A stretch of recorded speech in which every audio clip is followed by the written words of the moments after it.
चित्र आहे। कारण तुम्ही आता उल्लेख ज्या ज्या मतदारसंघांचे केले त्यामध्ये आणखीन धुळ्यामध्ये धुळे ग्रामीण असेल, साक्री असेल, इथे महाविकास आघाडी तसंच महायुतीचे बंडखोर आहेत. शिंदखेडामध्ये मवियाचे बंडखोर आहेत. इथल्या लढती कशा होतील?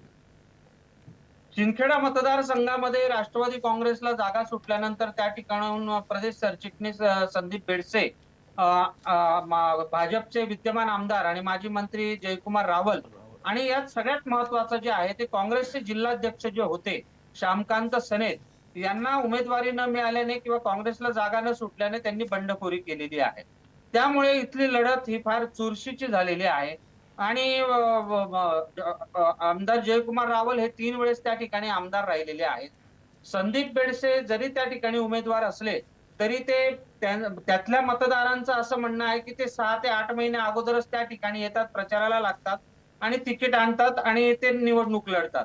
मग त्यामुळे ती जी भावनिक स्थिती आहे, मग त्या ठिकाणी गेल्या 5 वर्षापासून प्रचार करणारे श्यामकांत सनेर असो, मग हे त्या ठिकाणचे भूमिपुत्र असल्यामुळे आपण त्यांना का सपोर्ट करू नये, असा एक भावनिक त्या ठिकाणी द्वंद्व तयार झालं। आणि ती खरी लढत आता जयकुमार रावल विरुद्ध श्यामकांत सनेर आणि मग तिसरे त्यात आव्हान देणारे संदीप बेडसे, असं त्या ठिकाणचं चित्र आहे। धुळे ग्रामीण मध्ये तिसऱ्यांदा काँग्रेसचे आमदार कुणाल पाटील हे त्या ठिकाणी उमेदवारी करतायत।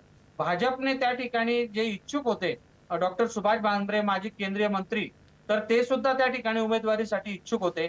जिल्हा परिषदेच्या अध्यक्षा धरती देवरे, ज्यांचे वडील हे CR पाटील आहेत, जलसंपदा मंत्री आहे केंद्रात, त्या देखील त्या ठिकाणी इच्छुक होत्या। परंतु भाजपने गेल्या 4-5 वर्षापासून त्या मतदारसंघात मेहनत करणारे 32 वर्षाचे राम भदाणे यांना उमेदवारी देण्यात पसंती दिली। कदाचित तसा सर्वे पण त्या ठिकाणी आलेला असेल आणि म्हणून त्या ठिकाणची लढत ही दुर्लक्षित करण्यासारखी नाही। काँग्रेसला जरी तो मतदारसंघ पोषक असला, गेल्या 35 वर्षापासून तो हातात असला, तरी भाजप गेल्या निवडणुकीमध्ये फक्त 11,000 मतांनी पराभूत झालेला आहे। त्यामुळे काँग्रेसला गाफील राहून चालणार नाही आणि भाजप पूर्ण प्रतिष्ठा त्या मतदारसंघात पणाला लावेल। साक्री मतदारसंघामध्ये अपक्षमधून ते आता शिवसेनेत गेलेल्या मंजुळा गावित आणि त्या ठिकाणचे तरुण प्रवीण चौरे यांच्यातली सुद्धा लढत ही कडवी झुंज असणार आहे। कारण तरुणांमध्ये आणि त्या ठिकाणी कोकणी मावची समाज जो मोठ्या प्रमाणात साक्री तालुक्यामध्ये आहे, त्याचं बऱ्यापैकी प्राबल्य हे चौरेंच्या पाठीशी आहे। मंजुळा गावित यांना एकनाथ शिंदे मुख्यमंत्री असताना त्यांनी भरीव निधी दिलेला आहे। त्यामुळे पण साक्री मतदारसंघाचं वैशिष्ट्य असं आहे की तो परिवर्तनशील मतदारसंघ आहे।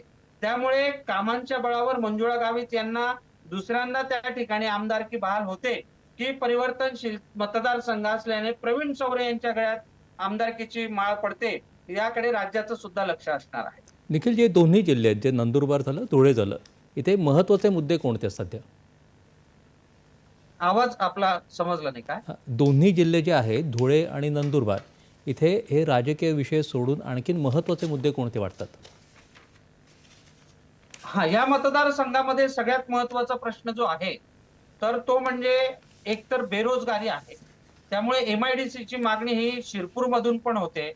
शिंदखेड्यामध्ये जी नरणाणा MIDC आहे तिचं 650 हेक्टरचं विस्तारीकरण हे रखडलेलं आहे। महायुतीचंही सरकार येऊन गेलं, महाआघाडीचंही सरकार येऊन गेलं, परत महायुतीचं सरकार आलं, परंतु 650 हेक्टरची MIDC काही अद्याप विस्तारित झालेली नाही।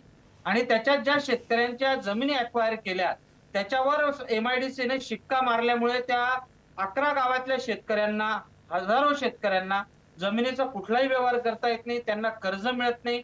हा शिंदखेडा मतदारसंघातला एक महत्वाचा प्रश्न आहे।